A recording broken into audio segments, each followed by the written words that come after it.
നമസ്കാരം. എൻകൈനൽ വെൽനസ് സെൻ്ററിലേക്ക് സ്വാഗതം. ഞാൻ ഡോക്ടർ രേവതി.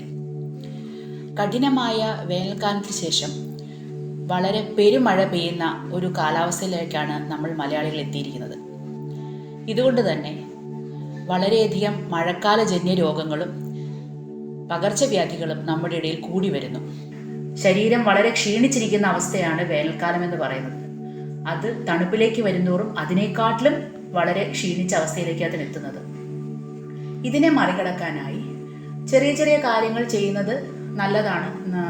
ചൂടുവെള്ളം കുടിക്കുക, അല്ലെങ്കിൽ തണുപ്പ് അധികം അടിക്കാതിരിക്കുക, ലഘുഭക്ഷണങ്ങൾ കഴിക്കുക. ഏറ്റവും പ്രധാനപ്പെട്ട ശ്രദ്ധിക്കേണ്ട കാര്യമാണ് ലഘുഭക്ഷണങ്ങൾ കഴിക്കുക. കാരണം ദഹനശക്തി വളരെയധികം ബാധിക്കപ്പെടുന്ന ഒരു കാലാവസ്ഥയാണിത്. അതുപോലെ വാതസംബന്ധമായ കാര്യങ്ങൾ കൂടുതലായി ഉണ്ടാകുന്ന അവസ്ഥയാണ്. പ്രത്യേകിച്ചും പ്രായമായവർ കൂടുതലായി കണ്ടുവരുന്ന ഒരു കാലഘട്ടമാണിത്. അതുകൊണ്ട് തണുപ്പടിക്കാതിരിക്കാനും ചൂടുവെള്ളത്തിൽ കുളിക്കാനും ചൂടുവെള്ളം കുടിക്കാനും ദേഹമാകലം അസകലം എണ്ണ പുരട്ടി കുളിക്കാൻ ശ്രദ്ധിക്കുക. ഇതൊക്കെ ഒരു പരിധിവരെ ഈ മഴക്കാല രോഗങ്ങളെ മാറ്റി നിർത്തും.